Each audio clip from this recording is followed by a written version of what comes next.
लोगों को लगता है बच्चों को पढ़ाने में क्या ही है, एबीसीडी तो सिखानी है, काउंटिंग ही तो सिखानी है नहीं, सिर्फ एबीसीडी और काउंटिंग नहीं सिखानी होती है। मतलब बहुत बार ऐसा होता है बड़े बच्चे बुली करते हैं, तो वो एक्सपीरियंसेस हो सकता है बच्चा जाके घर पे ना बताए, सही है ना, लेकिन वो उसके पार्ट ऑफ पर्सनालिटी बन जाएगा, वो उसका काइंड ऑफ ट्रॉमा हो जाएगा जो वो लाइफ लॉन्ग कैरी करेगा। मैं मान लो पेरेंट्स हूँ, मेरा बच्चा है छोटा, तो मैं क्या देख कर आऊँ कि आपके पास कि मेरे बच्चे को यहाँ ये सुविधाएं मिलेंगी? मतलब कैम्ब्रिज करिकुलम है मेरे पास में, जो हमारी बुक्स हैं वो हम कैम्ब्रिज की फॉलो करते हैं, तो उसमें जो सिलेबस है उसमें ये सारी चीज़ें मेंशन्ड है।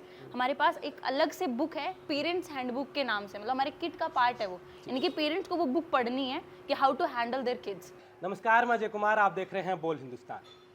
जब भी स्कूल का सेशन शुरू होता है तो पेरेंट्स के जहन में सबसे बड़ी बात आती है कि हमारे बच्चे को किस स्कूल में डालना चाहिए।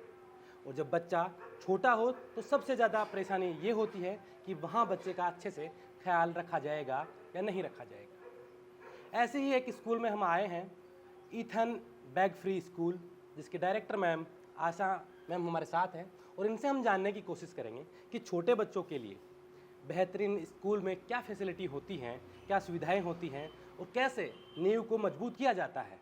मैं आपका स्वागत है बोल हिंदुस्तान में। Thank you so much, thank you ठीक फॉर है। Having me. जैसे ही मैं मेरे दोस्त से बात कर रहा था इस स्कूल के बारे में, तो मेरे जहन में बहुत से सवाल आए और वो सारे सवाल मैं आपसे करना चाहता हूँ, क्योंकि अपन ने देखा वो एक एजुकेशन सिस्टम जो चला आ रहा है लंबे अरसे से, कि वहीं LKG UKG से लेकर 12th तक के बच्चे वहाँ रहते हैं, वही सिस्टम चला रहा है। लेकिन आजकल एक अलग कॉन्सेप्ट है कि छोटे बच्चों के लिए एक सेपरेट स्कूल है, वहाँ बहुत सी ज़रूरतें होती हैं उनकी, बहुत सा ध्यान रखा जाता है। सबसे पहले जहन में कैसे आया कि आप ये स्कूल शुरू करें? देखो, मैंने एक प्राइवेट स्कूल में कुछ महीने पढ़ाया था। जब मैं वहाँ पढ़ा रही थी ना, तब मतलब मुझे ये फील हुआ कि छोटे बच्चे अगर बड़े बच्चों के साथ में उनकी स्कूलिंग होगी ना, तो जैसे बच्चा है, छोटा है, तो एक एज तक वो फिल्टर आउट नहीं कर पाता है कि क्या चीज़ है, वो उसको अपने उसमें शामिल, वो जो भी सीखेगा, देखेगा किसी को बोलता हुआ या करता हुआ, वो उसको फटाफट अडेप्ट कर लेगा। तो जब बड़े बच्चों के साथ में छोटे बच्चों की स्कूलिंग हो रही होती है, तो बहुत सारी ऐसी चीज़ें, अनवांटेड कंटेंट है जो वो उसके कॉन्टेक्ट में आते हैं। देखो, हर जगह तो अपन नहीं कर सकते हैं, रोक सकते हैं, लेकिन स्कूलिंग तो मतलब ऐसी है कि छोटे बच्चों की अलग ही होनी चाहिए। वहाँ पे तो अपन एटलीस्ट इस चीज़ को फिल्टर आउट कर सकते हैं कि जैसे वो अलग से पढ़ेंगे तो बहुत सारी चीज़ें उनसे वो बच जाएंगे, बहुत सारा एक्सपोजर है जो एक बड़े बच्चे के साथ में रहने से उनके अंदर आएगा, उससे वो बच जाएंगे। ठीक है। तो छोटे बच्चे का मतलब आप थोड़ा सा दर्शकों को बता दें कि छोटे का मतलब एकदम छोटा होता है जो फर्स्ट टाइम स्कूल जाता है। हाँ, छोटे बच्चे का मतलब होता है जैसे हम 2 ऑनवर्ड स्टार्ट कर देते हैं। 2 ऑनवर्ड प्री नर्सरी होता है, मतलब प्ले ग्रुप इसको मानते हैं, 2 to 3, 2 ईयर्स से हम स्टार्ट करते हैं स्कूलिंग। तो मेरा मानना है कि एटलीस्ट 3rd 4th तक का जो बच्चों का स्कूल है वो बड़े बच्चों से अलग ही होना चाहिए, मतलब प्राइमरी विंग जिसको कहते हैं, 3rd 4th 5th क्लास तक का वो थोड़ा अलग होना चाहिए, ताकि मतलब बच्चे का जो डेवलपमेंट इस वो भी फॉर्मेटिव ईयर्स में है, मतलब ये इसकी फॉर्मेटिव ईयर्स मानते हैं, तो उन ईयर्स में वो थोड़ा सा सही से सीख जाए। मतलब बहुत बार ऐसा होता है बड़े बच्चे बुली करते हैं, तो वो एक्सपीरियंसेस हो सकता है बच्चा जाके घर पे ना बताए, सही है ना, लेकिन वो उसके पार्ट ऑफ पर्सनालिटी बन जाएगा, वो उसका काइंड ऑफ ट्रॉमा हो जाएगा जो वो लाइफ लॉन्ग कैरी करेगा, है ना। तो इसलिए एक वन ऑफ द रीजन ये है, वैसे तो बहुत सारे रीजन हैं क्यों, but one of the reason ये है। जैसे ही मतलब आजकल अपन देख रहे हैं कि लोग जो सर्विस में होते हैं या जिनके पेरेंट्स थोड़े से पढ़े लिखे होते हैं, वो अपने बच्चे को लेकर ज़्यादा कॉन्शियस होते हैं कि भाई मेरा बच्चा सेफ हाथों में जाए और बुनियादी जो ज़रूरतें हैं वो सीखे और उसके बाद में ये एजुकेशन सेक्टर में वो प्रवेश करे। बिल्कुल बिल्कुल। क्या बहुत सी स्कूलें हैं, बहुत सी प्ले स्कूलें हैं, आजकल तो जगह जगह है, जगह जगह खुल गई है। कैसे आए, मतलब कैसे सिलेक्शन करे एक पेरेंट्स? मैं मान लो पेरेंट्स हूँ, मेरा बच्चा है छोटा, तो मैं क्या देख कर आऊँ कि आपके पास कि मेरे बच्चे को यहाँ ये सुविधाएं मिलेंगी, इस तरीके से मैं सेफ हूँ? देखो, आप घर में हो तो आपके मोस्ट ऑफ जो शहर के घर है ना, वो ऐसे हैं कि उनमें ज़्यादा बाहर खुली जगह नहीं है, मतलब घर है, खुला माहौल नहीं है, तो आपका बच्चा एक रूम में तो घर में भी रह रहा है ना।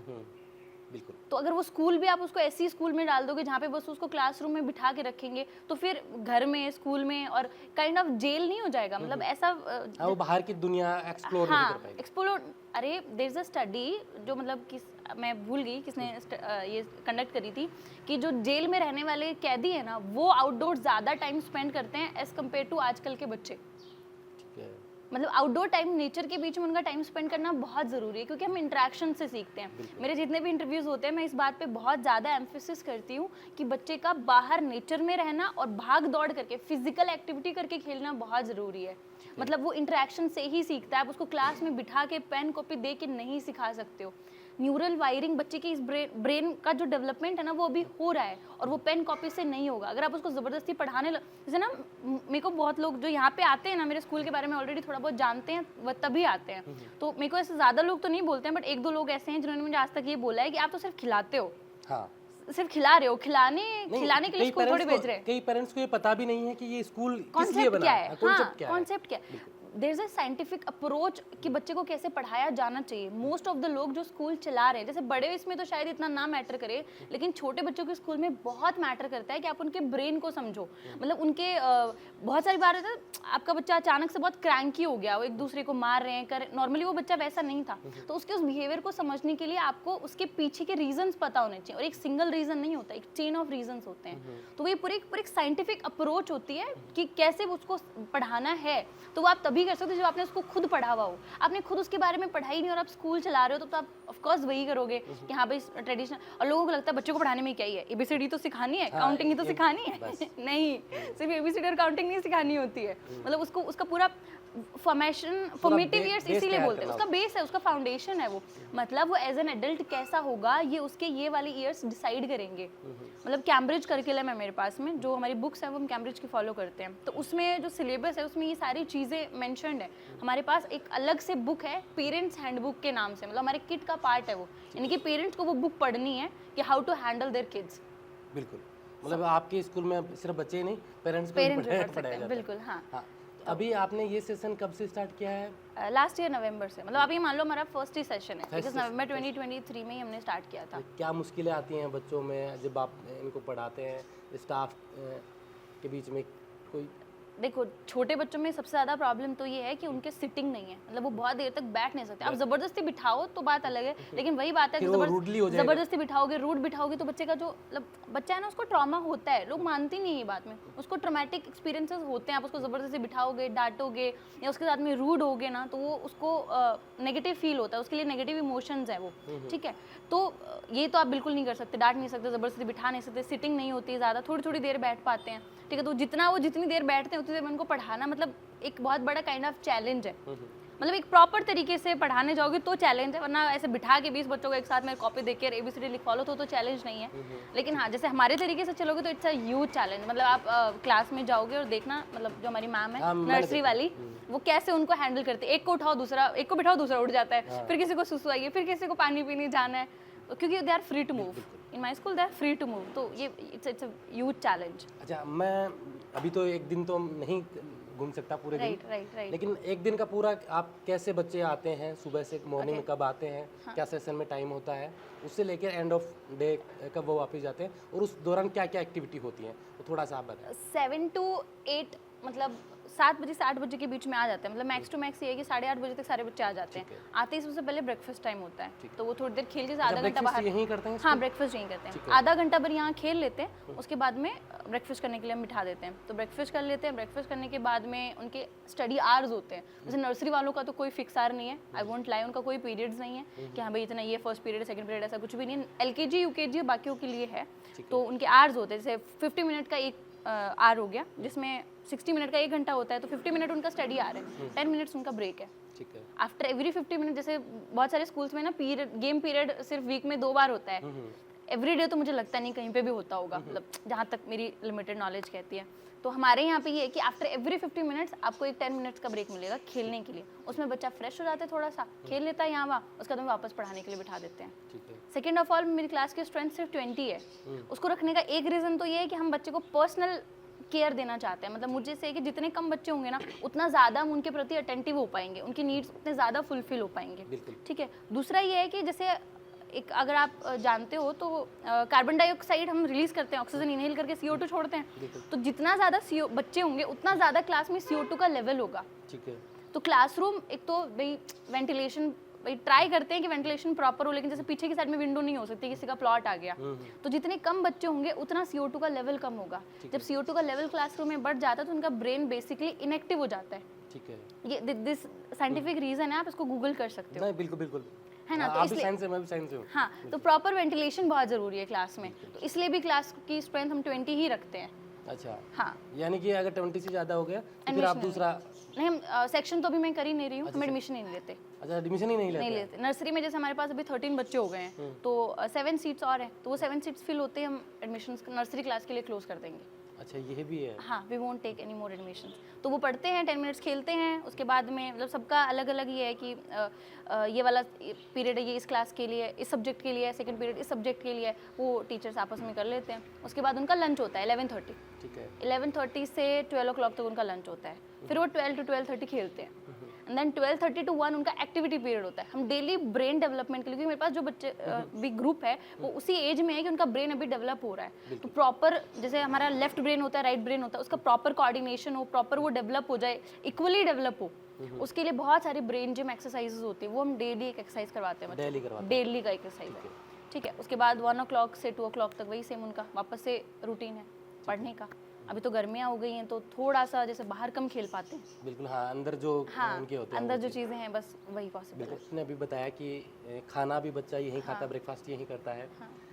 बहुत सी स्कूलों में मैंने देखा नहीं है, सरकारी स्कूलों में तो गवर्नमेंट की योजनाएं हैं, हाँ, उनके तहत वो मिड डे मील के तहत उनको मिलता है। हाँ जी। आपने यहाँ की व्यवस्थाएं खाने की हाँ। क्या सोच के कि कैसे ये दिमाग में आया कि बच्चा खाना भी यहीं देखो, पेरेंट्स की नीड थी ये, मतलब बहुत सारे पेरेंट्स क्या वर्किंग हैं, जैसे डॉक्टर्स हैं, टीचर्स हैं, जो भी हो गए, तो उनको सुबह सुबह इतना टाइम नहीं होता कि वो बच्चे के लिए ब्रेकफास्ट और लंच पूरा प्रिपेयर करे। और चलो प्रिपेयर हो भी जाता तो घर में खाना किसके हिसाब से बनता है? एडल्ट के हिसाब से, क्योंकि मेजॉरिटी घर में एडल्ट है, बच्चे तो 1-2 ही हैं। तो बच्चे की जो न्यूट्रिशन रिक्वायरमेंट है वो आपकी और मेरी न्यूट्रिशन रिक्वायरमेंट से अलग है, तो उसको ध्यान में रखते हुए खाना बनाना तो नेक्स्ट टू इम्पॉसिबल है पेरेंट्स के लिए। हाँ, सुबह सुबह तो ज़्यादा ही भागदौड़ वाली जिंदगी है। प्रोटीन किस में होता है? दाल में होता है, पनीर में होता है, एग्स में होता है या कर्ड में होता है। तो ये सारी चीज़ें ही हमारे लंच का पार्ट नहीं होती हैं। अगर आप घर से बना के भेज रहे हो, क्या भेजोगे? पराठा भेजोगे, सब्जी भेजोगे, रोटी भेज दोगे, ठीक है, इनमें किसी में भी क्या नहीं है, प्रोटीन का ज़्यादा कंटेंट नहीं है। तो उसको फुलफिल करने के लिए हमने मतलब मैंने मेन्यू डिज़ाइन किया कि बच्चे का ना प्रोटीन रिक्वायरमेंट पूरा होना चाहिए। तो हमने ब्रेकफास्ट यही मतलब हमने सोचा कि हम ब्रेकफास्ट और लंच यहीं करवाएंगे। इससे 2 चीज़ें हो जाएंगी, एक तो हम वो मेन्यू बना पाएंगे, फिर वो खाना बच्चे को दे पाएंगे जिसमें उसका न्यूट्रिशन रिक्वायरमेंट मतलब फुलफिल हो जाए। दूसरा, पेरेंट्स के लिए हेडेक खत्म हो जाएगी। बिल्कुल, हाँ, वो फ्री हो गए बच्चे वो फ्री हो गए, बस बच्चे को भेज दे। जैसे बैग फ्री पहले से ही था, हम होमवर्क नहीं देते हैं, मेरा बैग फ्री का कॉन्सेप्ट यही है। मैं इसी पे आने वाला था। हम होमवर्क नहीं देते हैं, तो बच्चे का एकेडमिक्स का पूरा रिस्पॉन्सिबिलिटी लेते हैं। अरे ये दिमाग में कैसे आया? क्योंकि पेरेंट्स जो नॉर्मल पेरेंट्स हैं जिनको पता नहीं कि आप कैसे पढ़ाते हैं, क्या आपकी स्ट्रेटजी है, क्या प्लान है आपके किस तरह से, वो अचानक आते हैं और सबसे पहले स्कूल के नाम में बैग फ्री देखेंगे तो कहेगा बच्चे के पास बैग ही नहीं, किताब ही नहीं पढ़ेगा? हाँ, क्या कैसे पढ़ेगा ये? बिल्कुल, लास्ट ईयर जब मैंने स्टार्ट किया था तो ये? हाँ, तो बहुत सारे पेरेंट्स का था ये कि घर पे ही कैसे पढ़ेगा फिर। They are so used to the pattern, parents भी और बच्चे भी, वो उस जो ट्रेडिशनली चल रहा है उसके इतने ज़्यादा यूज्ड टू हो चुके हैं कि उनको ये बहुत ज़्यादा मंडेन कॉन्सेप्ट लगता है, मतलब बहुत एलियन कॉन्सेप्ट लगता है कि ऐसे कैसे हो सकता है। Then I like explain it to them कि होता क्या है, आप बच्चे को जैसे टीचर ने पढ़ाया, फिर टीचर ने कुछ चीज़ एक एज के बाद में होमवर्क देना समझ में आता है, लेकिन nursery, LKG, UKG, 1st 2nd class तक अब पेरेंट्स मतलब कैसे होमवर्क करवाते हैं? आप एक पेरेंट हो, आपकी शादी हो गई? नहीं। अब घर में छोटे बच्चे हैं? नहीं है, ओके। कभी किसी से पूछना, देखना कि वो कैसे होमवर्क करवाते हैं। ट्यूशंस लगाने पड़ते हैं, बच्चों के पीछे भागना पड़ता है ज़बरदस्ती, ये करो ये करो।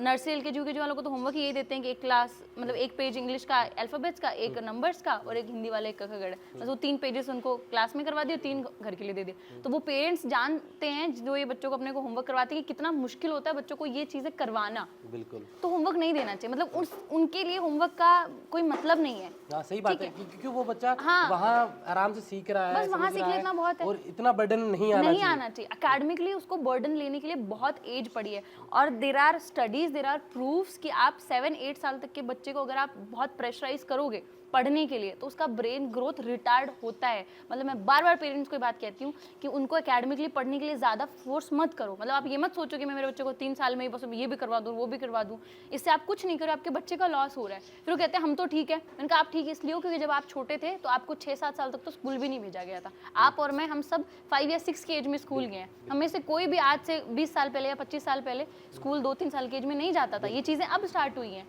तो आप एक बार सोचो इन चीज़ों, पेरेंट्स सोचते ही नहीं है तो इसलिए होमवर्क नहीं देते। अच्छा, कभी एक समस्या आई आपके पास कोई ऐसा पेरेंट्स आया कि यार बैग फ्री बहुत बार आती है कि हम नहीं पढ़ाएंगे? हाँ, बहुत बार आती है। और कोई कन्विंस हो के यहाँ? हाँ, जो कन्विंस होते हैं वही एडमिशन कराते हैं, बाकी लोग चले जाते हैं। और जिनसे जो मेरा विजन नहीं समझ पाते उनके एडमिशन हम लेते भी नहीं है, क्योंकि फिर क्या होगा, मिडिल ऑफ द ईयर वो हमारे लिए प्रॉब्लम्स क्रिएट करेंगे कि आप ये करो, आप वो हमें पढ़ाना सिखाएंगे कि आप ऐसे पढ़ाओ ऐसे पढ़ाओ। ऐसे नहीं हो सकता ना, बिल्कुल मैनेजमेंट ये गलत है। हाँ, हम मैं स्कूल चला रही हूँ, मेरा एक थॉट प्रोसेस है, ठीक है। अब जैसे होमवर्क मत दो, लेकिन मेरा ये कुछ पेरेंट्स ये कहते हैं एक्टिविटीज दे दो, तो उनके साथ मैं एग्री करती हूँ कि हाँ मतलब बच्चा घर पे कंप्लीटली जैसे क्या ही करेगा, तो कुछ कुछ एक्टिविटीज दे दो, वर्कशीट्स दे दो उनको, इंस्टेड ऑफ उनको पूरा लिखने के लिए देने का या फिर रटने के लिए देने का। जैसे ड्राइंग शीट्स दे दिया आपने, या मैच करने के लिए कुछ जो उनकी क्लास बुक्स है उनसे मिलता जुलता कुछ दे दिया, तो उसके लिए मैं एग्री करती हूँ, वो हम दे देते हैं, उसमें कोई प्रॉब्लम नहीं है। बाकी एज पर होमवर्क नाम से हम कुछ भी नहीं देते हैं, बैग कुछ नहीं, कुछ भी नहीं। एकेडमिक्स पूरा हम ही कराएंगे। और एक बात और है, एक टीचर होने के लिए आपको एक तरीके से पढ़ाना होता है, मतलब आपको पता होता है कि बच्चे को कैसे पढ़ाना है। उसकी बीएड वगैरह यहाँ तो अपने को पता ही है कैसे बीएड होती है, लेकिन वैसे बीएड एज अ डिग्री जब बनाया गया था तो उसमें सब कुछ था। बच्चे की साइकोलॉजी पढ़ाई जाती थी कि कैसे बच्चे को पढ़ाना है, वो उसका मतलब कौन सी वो तरीके से बिहेव करेगा तो उसको कैसे टैकल करना है। टीचर्स को वो तो पता, मतलब टीचर्स को पता है, पेरेंट्स को थोड़ी पता है। बिल्कुल हाँ, तो पेरेंट्स अलग पढ़ाएंगे, टीचर्स अलग पढ़ाएंगे, तो एक उसे छोटे वाले एज में तो बच्चा कंफ्यूज हो जाएगा कि मैम ने तो ऐसे पढ़ाया था, मम्मी ऐसे पढ़ा रही है। हाँ। वो भी सही नहीं है। बिल्कुल। अभी ये नया सेशन शुरू होगा, अभी शायद छुट्टियां होंगी। हाँ, अभी छुट्टियां हो जाएंगी, उसके बाद में नया सेशन होगा। हाँ जी। तो मैं चाहता हूँ कि कोई भी पेरेंट्स हैं जो अपने झुंझुनू के आसपास में हैं, हाँ जी, और वो अपने बच्चों को यहाँ डालने के लिए आए, हाँ जी। तो आप उनसे क्या कहना चाहेंगे, कैसे उनको सेटिस्फाइड करें कि भाई हाँ बच्चों को इस एज में ऐसे ऐसे स्कूलों में जाएं, चाहे भले ही आपके पास जाएं कि कहीं भी जाएं, हाँ। लेकिन आप उनके बारे अब में। जैसे मेरे पास केंद्रीय विद्यालय के कोई भी पेरेंट्स आते हैं ना, मतलब कि उनका बच्चा केवी में ऑलरेडी जा रहा है, या फिर हम जैसे मेरे टीचर्स डोर टू डोर गए थे, तो जो केंद्रीय विद्यालय में जाते हैं मैं उनको कभी नहीं कहता आप अपनी स्कूल चेंज करो। ठीक है। क्यों? क्योंकि एक बच्चे के प्रॉपर डेवलपमेंट के लिए किस तरीके से उसको पढ़ाया जाना चाहिए ना, वो केंद्रीय विद्यालय में बहुत प्रॉपर होता है। अच्छा, आप पढ़े हुए हैं? मैं केंद्रीय विद्यालय में पढ़ी हुई हूँ। हाँ, तभी आप ये बात कह रहे हैं। तभी मुझे पता है, बिल्कुल। कह नहीं, तभी मुझे पता है केंद्रीय विद्यालय में किस तरह पढ़ाते हैं, तो वो बहुत प्रॉपर तरीके से पढ़ाते हैं, ठीक है। और उसी तरीके से बच्चे को पढ़ाया जाना चाहिए। तो एक तो ये है कि ज़्यादा बर्डन ना हो, एकेडमिक्स का ज़्यादा बर्डन ना हो। दूसरा, टीचर्स बहुत प्रॉपर होने चाहिए, क्योंकि बाहर की चमक दमक इतनी मैटर नहीं करती जितना टीचर का क्वालिटी मैटर करता है। बिल्कुल, वो कैसे बच्चों को वो कैसे टैकल करता है बच्चों को। एक पेरेंट है मेरे पास में, घनश्याम जी, तो उन्होंने मतलब he is the only parent अब तक जिन्होंने मुझे ये बोला कि मैं आपके टीचर से मिलना चाहता हूँ। एडमिशन के लिए जब वो आए, उनका बच्चा एलकेजी में है, एडमिशन के लिए जब आए उन्होंने मुझे ये बोला कि आपके टीचर्स क्या है, मैं उनसे मिलना चाहता हूँ। तो that's the kind of response जो मुझे पेरेंट्स से चाहिए। मतलब ये नहीं कि अच्छा क्या एक्टिविटी करवाते हो, कितनी स्ट्रेंथ है, कितनी है, कैंपस कैसा है, हाँ कैंपस कैसा है, और क्या फैसिलिटीज है। मतलब उनको सोचना चाहिए कि आपका बच्चा 5 घंटा किसके पास बैठेगा। बिल्कुल सही, टीचर के पास बैठेगा। उसको जो भी चीज़ें पढ़ाएगा, कौन पढ़ाएगा? टीचर पढ़ाएगा। ठीक है, वो टीचर की क्वालिटी कैसी है उस पर ज़्यादा एम्फेसिस करो। तो मैं सब पेरेंट्स को कहती हूँ, आप कहीं पे भी अगर एडमिशन करवाने के लिए जाओ तो मिलो, टीचर से मिलो, डायरेक्टर को बोलो, जो भी ओनर है उनको बोलो कि हमें टीचर से मिलो, जो मेरे बच्चों को पढ़ाएंगे उन सब टीचर से मुझे मिलना है, मैं उनसे बात करना चाहता हूँ। उन टीचर्स से पूछो कि क्यों उन्होंने टीचिंग फील्ड चूज़ करी। सबसे बड़ा क्वेश्चन है कि पूछा जाना चाहिए टीचिंग फील्ड क्यों चूज़ करी, और कुछ क्यों नहीं चूज़ किया। बहुत सी जगह देखा है, और इवन मैं जब 5th 7th में था तब जो नर्सरी के इनके बच्चे थे, तो मतलब स्कूलों में जाते थे, तो ऐसे गाँव में जो भी 12th है या BSc BA जो भी करा हुआ लड़का होता था कि हाँ छोटी क्लास है वो तो पढ़ा ही लेगा, मैं पढ़ा दूंगा। हाँ मैं ही पढ़ा दूंगा। मतलब ऐसा नहीं होता है, हाँ ये नहीं होना चाहिए। आप क्या क्वालिटी देखते हैं अपने टीचर्स में? मेरा ये है कि वो बच्चे को होल्ड कर पाए क्लास में। एक तो होता है बहुत, जैसे बच्चों का जिस तरह का बिहेवियर होता है एक एडल्ट के लिए, जैसे वो क्यूरियस है, उसने दुनिया देखी नहीं है, उसके लिए सब कुछ नया है, हम सब कुछ देख चुके हैं। जैसे आप किसी एक घूमी हुई जगह पे भी वापस घूमने जाओगे ना, तो आपको थोड़ा सा बोरियत लगेगा, आप फ्रस्ट्रेट, तो मतलब बहुत नॉर्मल सी बात है फ्रस्ट्रेट होना। बच्चे के क्वेश्चंस रिपीटेटिव हो सकते हैं, वो एक एक चीज़ आपसे बार बार पूछ सकता है, तो यू बी वेरी फ्रस्ट्रेटेड, तो वो नहीं होना चाहिए। टीचर्स में ये होना चाहिए कि उनमें बहुत पेशेंस चाहिए, कि वो बिना इरिटेट हुए, बिना फ्रस्ट्रेट हुए, बिना चिल्लाए, बहुत पेशेंटली बच्चे को, जैसे बहुत नॉर्मल है कि एक बच्चे ने दूसरे बच्चे को मार दिया, दूसरा रो रहा है, तो उसको चुप कराने, इंस्टेड ऑफ डांट के चुप करा, उसको समझा के चुप कराना। बिल्कुल, तो डांट के चुप कराने से बेटर है उनको समझा के चुप कराना। ऐसे ही बहुत सारी चीज़ें होती है जिसमें एक्सप्लेनेशन पार्ट बहुत ज़्यादा होना चाहिए। नॉर्मली क्या होता है, बच्चा रो रहा है, बच्चे ने कुछ गलती कर दी, चाटा लगा दिया, डांट दिया, बिठा दिया, वो तरीका गलत है। तो मुझे मैं मेरे टीचर्स में वैसे चूज़ करती हूँ कि जो बहुत ज़्यादा पेशेंट हो, मतलब वो बच्चों को कैसे डील करेंगे। ठीक है। फर्स्ट ऑफ ऑल दैट, मैं एक डेमो पीरियड के लिए हम रखते हैं टीचर्स को, उस दौरान हम देखते हैं कि वो कैसे बिहेव कर रहा है बच्चे के साथ में। तो that's what I see, that's the most important quality जो मुझे अपने टीचर्स में। बाकी nursery LKG UKG 2nd 3rd class तक पढ़ाने के लिए आपको कोई बहुत ज़्यादा रॉकेट साइंस नहीं पढ़ी हुई होनी चाहिए। आपका पेशेंस लेवल और किस तरह से आप बच्चे की साइकोलॉजी समझ लो, बस that's all I want from you. बिल्कुल, बहुत बहुत धन्यवाद, आपने बोल हिंदुस्तान को समय दिया। और ईथन बैग फ्री स्कूल जो झुंझुनू में है, एक बार आप आए और मैम ने जैसा बताया कि आप मैनेजमेंट से नहीं मिले हैं, आप डेमो नहीं देखें, आप ये नहीं देखें कि बिल्डिंग कैसी है, आप एक बार अपने बच्चों को लेकर जो सिक्योर होना चाहते हैं तो आप उन टीचर से मिलिए। टीचर से मिले और बिल्कुल। टीचर से मिलकर आप ये तय कीजिए कि मेरा बच्चा अगर 2 घंटे 3 घंटे जहाँ रह रहा है वो किस वातावरण में रह रहा है, किन के साथ रह रहा है और क्या सीख रहा है। हाँ। तो आप आए और बाकी हम कैमरा एक्सेस देते हैं तो पेरेंट्स घर पे बैठ के देख सकते हैं कि क्या पढ़ा रहे हैं। आप देख भी सकते हाँ हैं। हाँ, मतलब लाइव एक्सेस है पेरेंट्स के पास में, तो आप घर पे बैठ के आराम से देखो क्या पढ़ रहा है। ये तो बढ़िया बढ़िया बात है, मतलब हाँ। थोड़ी बहुत भी टेंशन होती है तो हाँ, आराम मतलब से। टेंशन की तो कोई दिक्कत ही नहीं है फिर जब हम बिल्कुल, कैमरा आपने एक्सेस जो देते समय हैं। दिया उसके लिए धन्यवाद ma'am. Thank you so much. शुक्रिया।